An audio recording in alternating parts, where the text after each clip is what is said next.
નમસ્કાર મિત્રો, RM nursing online platform પર એક સક્સેસ કેન્ડિડેટ કે જેમની સંઘર્ષની વાત આજે તમારી સમક્ષ મૂકવી છે. 1903 સ્ટાફ નર્સ વેકેન્સીની અંદર એમણે ખૂબ મહેનત કરી.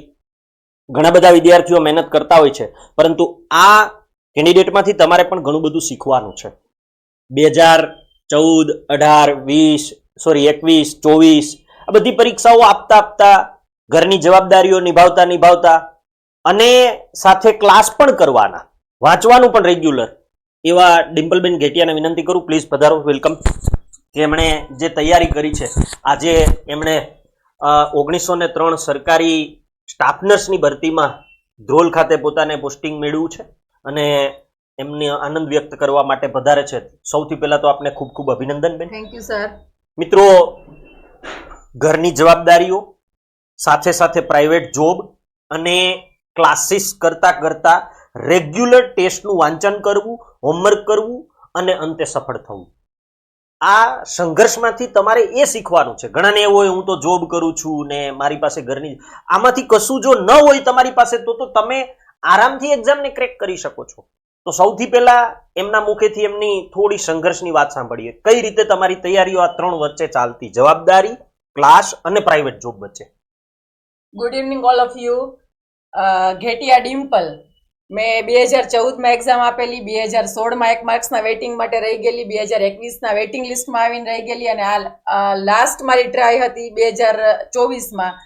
અને મારે ટ્વિન્સ 2 બાળકો છે, મારા જોઈન્ટ ફેમિલી છે અને મારી જોબ હતી. આ બધી જ તૈયારી કરતા મેં સરે જે રીતે મહેનત કરવાનું કીધેલું નર્સિંગ અને ગુજરાતી બંને સબ્જેક્ટમાં મેં પ્રોપરલી, ઘણી વખત ઘરે એવું થતું કે હવે નથી થતું, પણ સરે જે ગાઈડન્સ આપ્યું હતું કે આટલી તૈયારી કરજો, આટલું રીડિંગ કરજો, આ ટેસ્ટ છે, પ્રોપર વેથી ઘણી વખત નિરાશ થઈ, પણ ના, કરવાનું જ છે અને મારે આ છેલ્લી ટ્રાય છે એવું વિચારીને બહુ મહેનત કરી અને અંતે મને રિઝલ્ટ મળ્યું ખરા. એટલે તમે બધા જે સરના ગાઈડન્સમાં અને આપણા જેટલા સરસ લેક્ચર બધા ચાલે છે એ રીતે બધી જ પ્રિપરેશન કરો એવી હું બધાને એવી આશા રાખું છું. અને બીજું કે તમે જોબ કરતા હોય અને ક્યારેય આની પહેલાંય ક્યારેય નિષ્ફળ થયા હોય કે એક્ઝામમાં, તો ક્યારેય એવું ના વિચારી લેતા કે મને નિષ્ફળતા મળી તો હવે મારે નથી કરવું.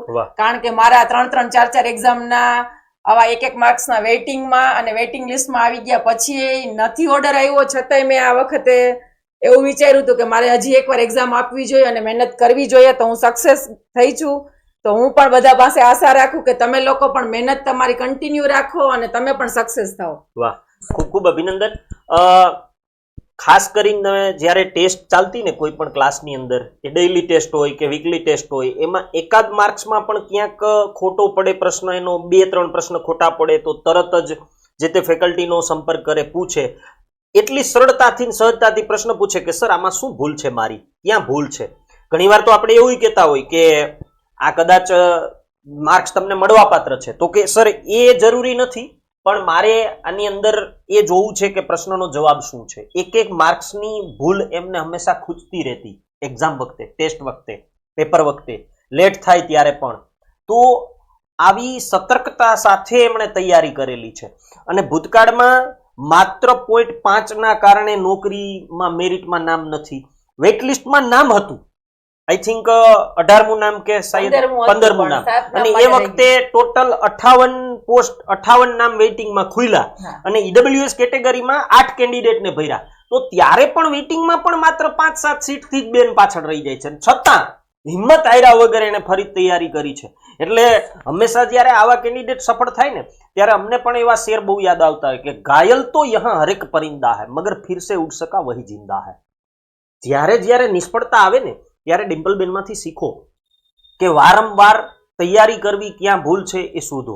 એટલે આટલી અથાગ પરિશ્રમના અંતે આજે સફળ થાય છે ત્યારે ખૂબ આનંદ થાય છે. ખૂબ ખૂબ અભિનંદન. ફરી છેલ્લો પ્રશ્ન એ પૂછું છું કે અહીંયા તમે જ્યારે ફૂલ માર્ક્સની મોક ટેસ્ટ છેલ્લે આપતા, મને બરાબર યાદ છે 30 તારીખે જાહેર થયેલી આપણી એક્ઝામ ડેટ કે 8 ફેબ્રુઆરીએ છે અને 1 તારીખથી આપણે 2 પેપર લેતા હતા 200 માર્ક્સના, 100 માર્ક્સ નર્સિંગ ગુજરાતીનું ફૂલ કોર્સનું. એમાં કેટલા માર્ક્સ આવતા અને એમાં વાંચન કેટલું, કેટલી ગંભીરતાથી તમે મોક ટેસ્ટ આપતા હતા? મેં જેટલી ડેઈલી જે આપણી ટેસ્ટ હતી બધી જ ટેસ્ટ ઓફ પેપર આપણી બધી ટેસ્ટ આપેલી છે, પણ શરૂઆતમાં 120, 130 2 પેપરથી ને એટલા આવતા હતા, પણ ત્યારે તમે કીધું હતું કે તમારે હજી થોડીક મહેનત કરવાની છે અને તમારે અત્યારે એવું વિચારીને હાલવાનું છે કે 140 આવવા જોઈએ. અચ્છા. એટલે લગભગ ઓલમોસ્ટ 130 અરાઉન્ડ તો 110 થી 130 32 સુધી આવેલા છે મારે માર્ક્સ. અને બધી જ ટેસ્ટ મેં કમ્પલસરી મારા રાતના, તમે એવું સર કીધું હતું કે ટેસ્ટ તમે આપવા બેસો ને એટલે 1.5 કલાકનો ટાઈમ લઈને 3 કલાકની કન્ટિન્યુ ભરવાની, એમ નહીં કે 1.5 કલાક એક પેપર ભરી દઉં ને એક કાલ સવારે ભરીશ. તો હું મારો ફિક્સ શેડ્યુલ હતું કે 10 થી 1 વાગ્યા સુધી રાતના એ 2 પેપર કમ્પ્લીટ કરી દેવાના. યસ, બહુ સરસ. મતલબ મિત્રો 3 કલાકની એક્ઝામનો ટાઈમ જે હતો એ કન્ટિન્યુ મેં એવું કીધેલું કે આ પેપર પૂરા થવા જોઈએ એને સરસ રીતે ફોલો કર્યા છે. અને આજે ખરેખર આ જોબના એ હકદાર છે. એમના પરિવારે પણ એમને ખૂબ સાથ સહકાર આપ્યો હશે. આજે એમને પણ ખૂબ આનંદ હશે. ફરીથી એમની મહેનતને, એમના સંઘર્ષને આપણે ખૂબ બિરદાવીએ છીએ. આપ ભવિષ્યમાં પ્રામાણિકતાથી, નિષ્ઠાથી તમારી ફરજને બજાવો અને હજી ખૂબ પ્રગતિ કરો એવી આરએમ નર્સિંગ પરિવાર વતી ખૂબ શુભેચ્છાઓ. ખૂબ કિંમતી સમય આપ્યો બદલ પણ આભાર, કારણ કે હવે તો સરકારી બની ગયા છો આપ.